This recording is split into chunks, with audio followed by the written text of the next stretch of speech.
It's time for the Joe Show. 75 seconds of reflection for the Westerville school staff from your superintendent. And now, here's Joe. Hi, everybody. It's Wednesday. Welcome to the Joe Show. I hope you had a great Thanksgiving. I had a really good Thanksgiving. I did hang out with my family, not a whole lot of family, actually, mostly my wife's family. But the good news was my son Isaac and his wife Christy and my grandson Cameron were supposed to go to Syracuse. Where she is from to have Thanksgiving with their family, but they ended up canceling that trip and they stayed home.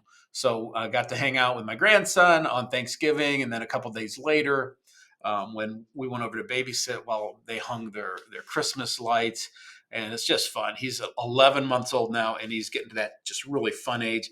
And he cut his first tooth. He has a tooth. Prodigy, age 11, 11 months, and he's a pretty smart kid because he's got a tooth, whatever that means. Also, want to shout out our bus drivers.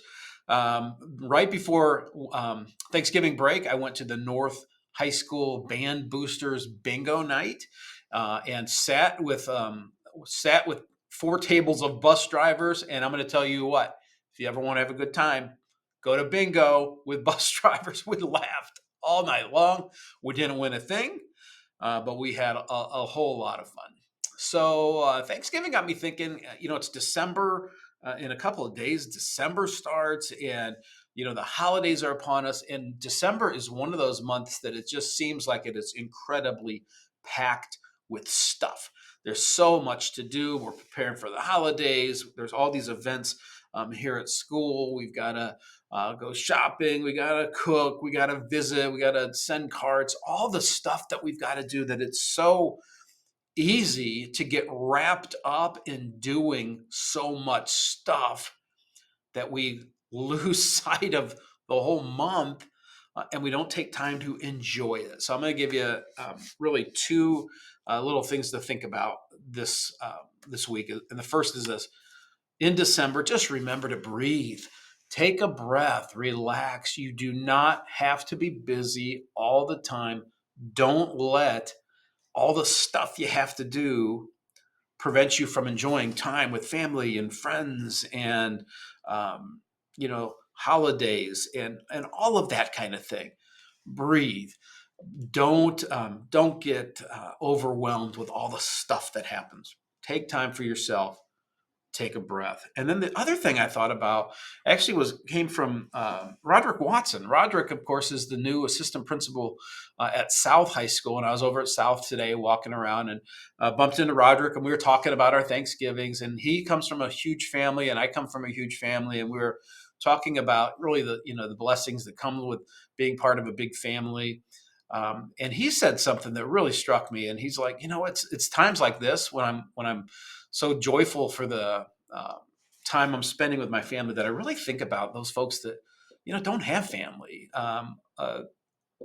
foster kids or whatnot, and that really struck me because this really is a time of year, as I think as we all know, that not only is it a really joyous time of year for many, but it's also a really painful time of year for many because there are a lot of emotions tied up with holidays and families that have that either you don't have or that have broken up or loved ones that we lost, all of those kinds of things.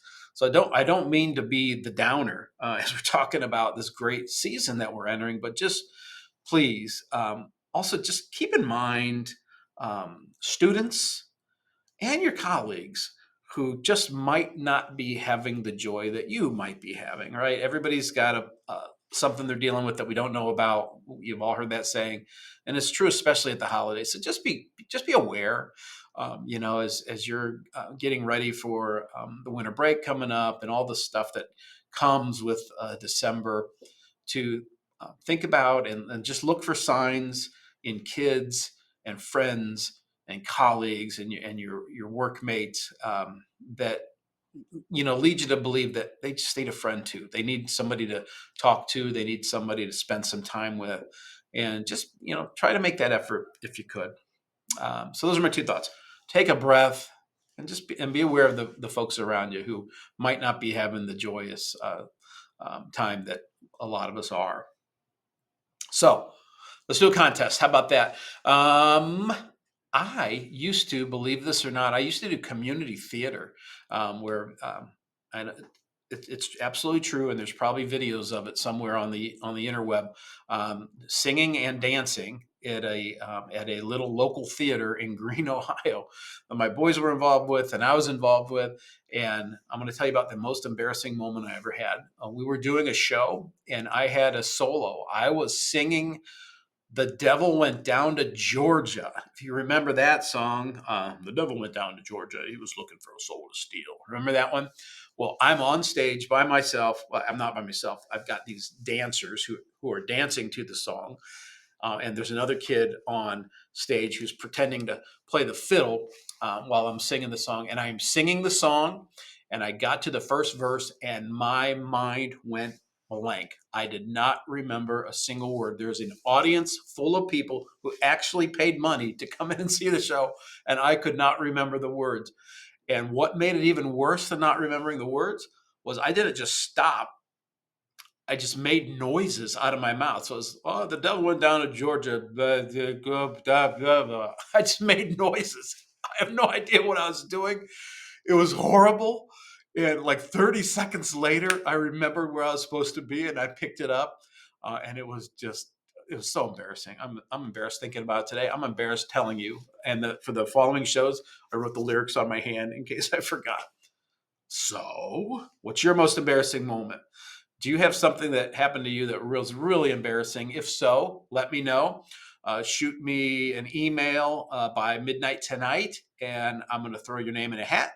And the winner is going to get a crisp, clean $10 bill that is worth telling me your embarrassing stories for a chance of winning $10. So, thanks for watching the Joe Show. Have a great week, and I'll see you next time.